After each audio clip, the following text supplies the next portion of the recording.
Hey, what's up, everyone? Coda Native here with Thursday's Coach's Notes.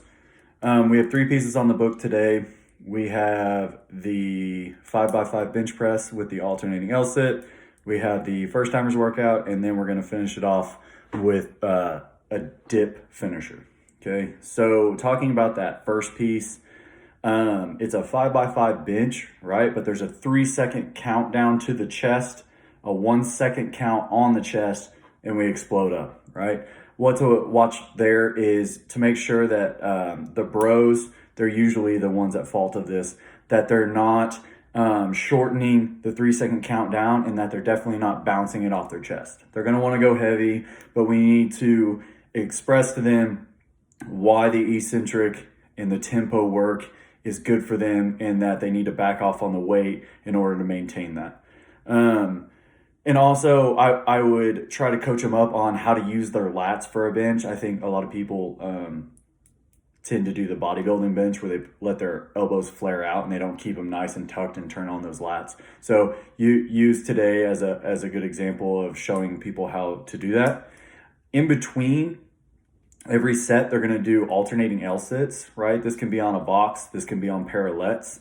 And they're going to have their knees at a 90, and they're just going to alternate kicking their feet out for 15 or 20 seconds. I have a lot of people at my gym that want to try the parallettes, but we just don't have enough of them. So what I've come to use is putting some dumbbells on the boxes, and that kind of mimics the parallettes. But I definitely think just boxes alone will provide a good enough workout for everyone. And if they can't do the kick out with their feet, they can just try to hold their legs at a 90 as best as possible. I'd probably allocate like 20 minutes for that, right? 5 sets with all that in there. Partner people up so that everyone has a spotter at all times, so they can both do the bench press, then they both go do the L-sit, and vice versa. Then we'll move into the first timers workout, the 500 meter row for guys, 400 for ladies, 25 toes to bar or toes to ring for scaled, 50 double unders, or 50 fat rope jumps. If you have drag ropes, you can use those as well. So this is a 6-minute cap, and I'm gonna continue with that partner scheme and make them go with a partner so they have a counter. And since it's only 6 minutes, going in 2 heats with like a 1-minute transition in between is gonna work out really well, right? 13 minutes for the workout is more than attainable for today's class.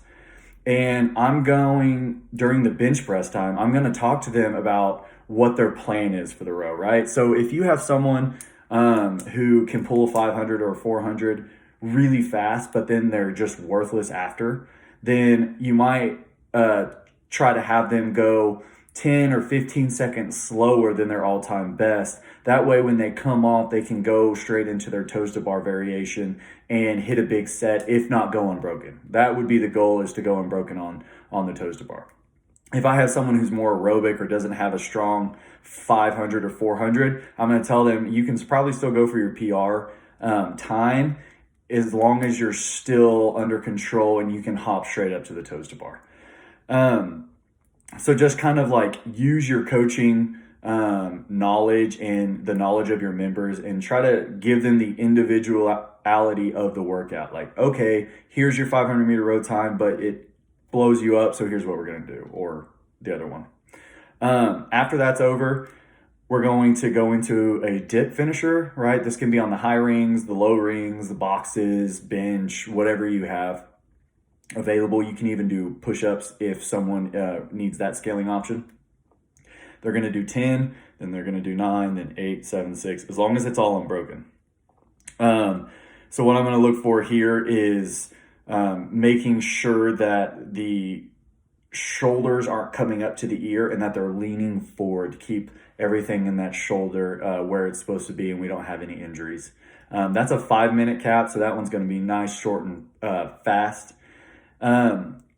So after all that's said and done, 20 minutes for the strength. We got 13 minutes for the workout if you go in 2 heats. And then you have 5 minutes for the finisher. That's about 38 working minutes. So you got 22 to warm them up, maybe only 15 with all the like cleaning and transitioning we have going on.